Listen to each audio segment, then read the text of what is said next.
Welcome to our essential garden. I am Dr. Nelly, Master Herbalist. And with me is Dr. Al and Dr. Fiona. We're here this afternoon because we'll talk about something. And whoever wants to watch, you're welcome. Can you say something, Dr. Al? So welcome to the Essential Garden. At the Essential Garden we run a series of workshops. One of the most popular is our herbal workshop. We take people down to our gardens and talk about the medicinal properties of various herbs and plants. Later on we can perhaps go down to the gardens and have a wander through the gardens and look at the various herbs that we grow.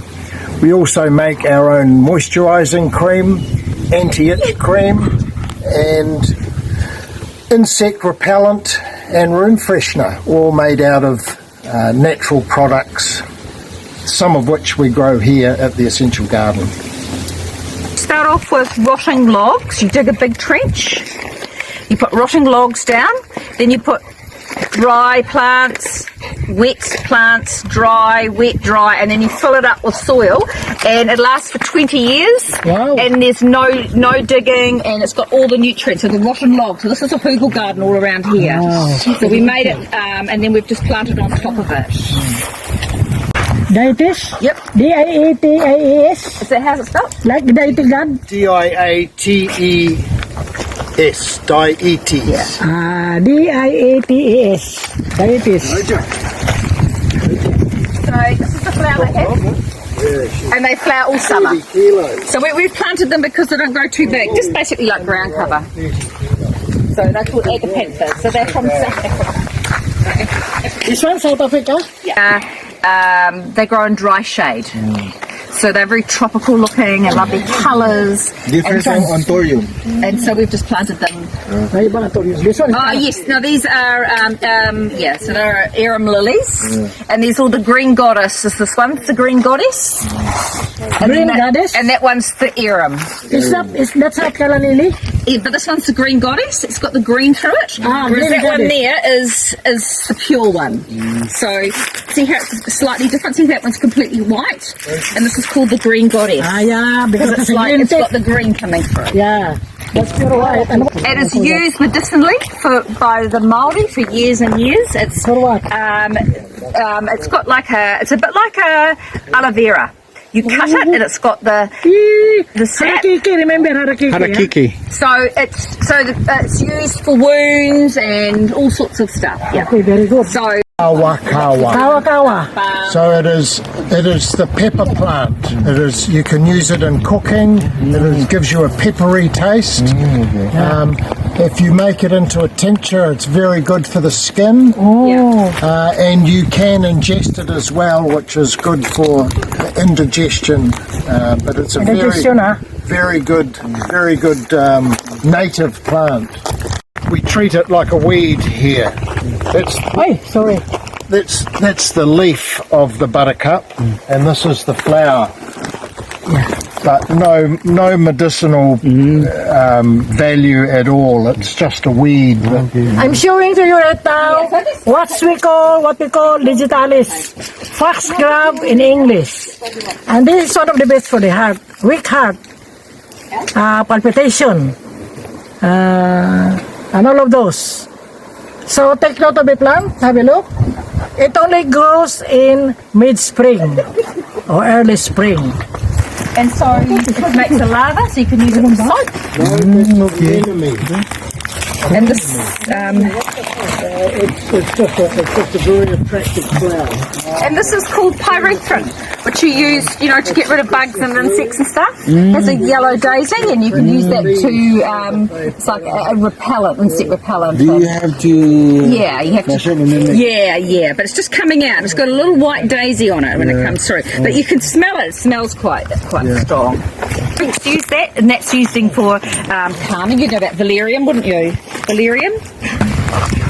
Hi everyone, I'm introducing to you Fiona. Miss Fiona. She's also a herbalist and a doctor as well. So here she's introducing the what's that name? Valerian, Delirium. which is good for anxiety if you Oh. suffer. Yeah. And these are, Marshmallow. that was marshmallow, which is coming up now. It's just started. Marshmallow. So it's going to This grow one really is big. also digitalis. Yes, but it's a coloured one. This is orange colour. Oh, folks, this is an orange digitalis. Yeah, so it's first time I've grown it, so I'm Yeah. excited. And this is marshmallow, which will grow up really tall. It's just started now. Yeah. Very tall. It will grow. Yeah. How tall is it, Fiona? Probably about here. It has whitey pink flowers on it, like marshmallow, yeah. So using up all our old implements and tools, we've turned it into a bit of an art feature. So rather than chucking them into beautiful. landfill, so this is just what happens to our old garden implements. We just reuse them, recycle.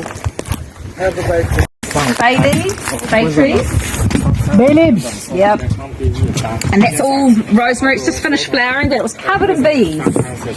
Just see the end of it now. It flowers twice a year, that one. Is that the bay? With our bay leaf. Yeah, bay leaf. Twice a year? No, this rosemary flowers twice a year. It's just finished flowering. Smell that? You'll recognise that smell? Yeah. Yeah, so that's Vietnamese coriander coming through now. Vietnamese coriander. Yeah. And this one is This is geranium. pelargonium. Pelargonium, And sorry. if you smell it, it's highly fragrant as well. Yeah. Imagine. Yeah, and this is what you had in your tea. This is lemon Venus. It's just coming up again. It dies over winter, and that's what we had in the cup of tea. Lemon verbena. Just see the leaves starting. So this is like the wine and beer. Okay, so hops you make beer out of, How about this? and wine and grapes you make wine out of. So it's like Yeah. the beer and wine. We have like this at home. So that is that's a manuka. Manuka. Manuka? New Is Zealand this native. manuka? Yeah. What is this for? I think you could use it medicinally, but I'm not sure what for. Yeah, so you know, green tea and black tea comes from this. So if you have a little look here, you'll see the name tag. Oh, you can't see it. So that is your. If you drink black tea or green tea, this is the plant. It's called Camellia sinensis, and so you take the little shoots off.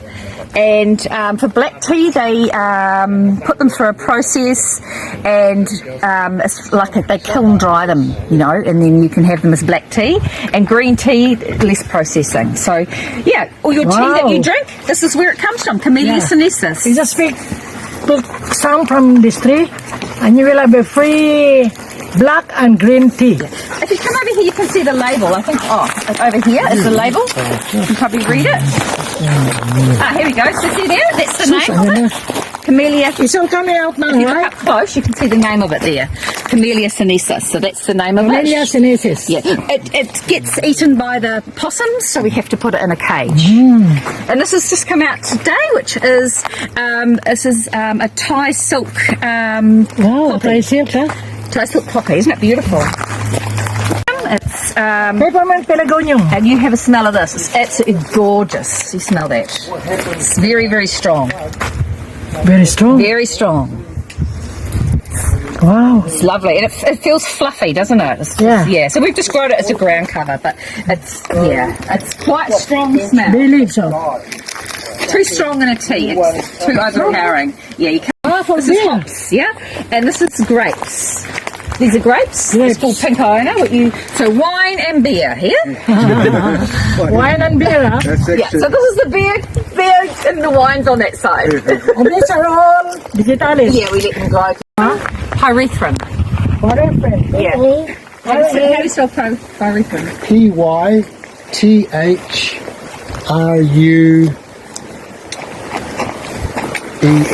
Pyrethrum. It's used for repellents, eh? Insect repellent. Like Yeah, repellent. Like little white citronella. daisy. Yeah. So you can smell the leaf. You can smell it.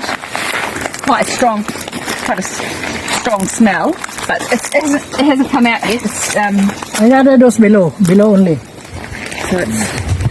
I keep keeping it because I love the colour, but it's probably past its use by date. But it's got a lovely white flower on it. They're swarming. bees from our hives on the property, so they're gathering nectar to make honey. Coolest place. So here at the Essential Garden we also have accommodation where you can stay up to 6 people. The whole studio, which is downstairs and upstairs. Upstairs has full kitchen facilities, a double bedroom, ensuite, large lounge area and covered deck. The downstairs area has a kitchenette and sleeping for 2 couples, so the whole studio has accommodation for 3 couples or 6 people. For the whole studio we charge $450 per night plus GST, which is 15% here in New Zealand. Not only do you get the luxury of the studio, you also get the advantage of coming down to the gardens and spending some time down here and relaxing in the beautiful surrounds of the Essential Garden.